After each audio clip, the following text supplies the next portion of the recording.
কাবাকে পুনর্নির্মাণ করা হচ্ছে, তখন হাজরে আসওয়াদকে বের করা লেগেছিল এবং রিনোভেশন শেষে আবার হাজরে আসওয়াদকে তার জায়গা মতো, মানে ব্ল্যাক স্টোন যেটাতে চুমু দিলে মানুষের গুনাহ মাফ হয়ে যায়, হাজরে আসওয়াদ চিনতে পেরেছেন না? তাহলে অনেক বোনেরা যাদের জন্য হেজাব নিকাব মেনটেন করা হচ্ছে ফার্স, পর্দার কোনো বালাই নাই, পুরুষের সাথে ধাক্কা ধাক্কি করে তার শরীর মিশে যাচ্ছে, গা মিশে যাচ্ছে, ধাক্কা ধাক্কি করে একটা সুন্নতের জন্য ফরজকে স্যাক্রিফাইস করে ফেলতেছে।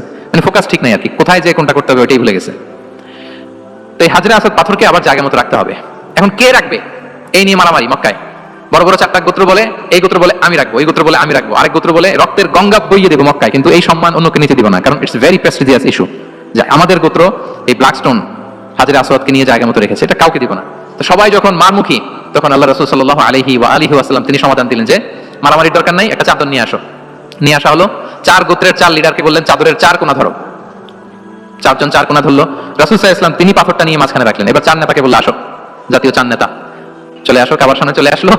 এরপরে আল্লাহ রাসূল সাল্লাল্লাহু আলাইহি ওয়াসাল্লাম ওনার মোবারক হাত দিয়ে, বরকতময় হাত দিয়ে হাজরে আসওয়াদকে নিয়ে নিজ হাতে রাখলেন। এবার সবাই হ্যাপি, কারণ অংশগ্রহণ করতে পারছে। আসলে সব মূল স্ট্যাটাস কিন্তু চলে গেছে রাসূলের দিকে, নাকি?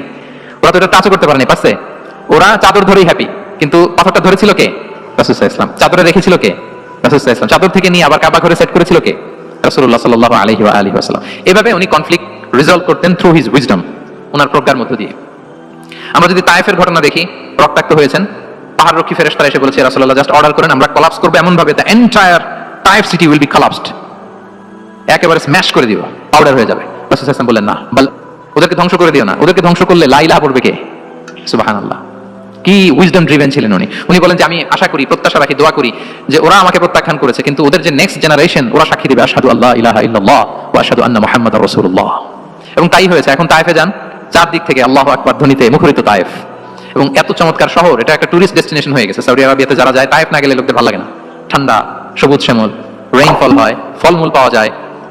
আব্দুল্লাহ ইবনে আব্বাস রাদিয়াল্লাহু তাআলা আনহুর স্মৃতিধন্য মসজিদ আছে, অনেকগুলো ইউনিভার্সিটি আছে, ইসলামিক ইনস্টিটিউশন আছে। এই যে নয়নাভিরাম তায়েফ, এটা রাসূল সাল্লাল্লাহু আলাইহি ওয়াসাল্লামের উইজডমের ফসল। ওই দিন যদি রাগের চোটে বলতো যে হ্যাঁ দাও, স্ম্যাশ করে দাও, তাহলে এই যে যারা শাহাদা পড়েছে, নও মুসলিম হয়েছে, এটা কিন্তু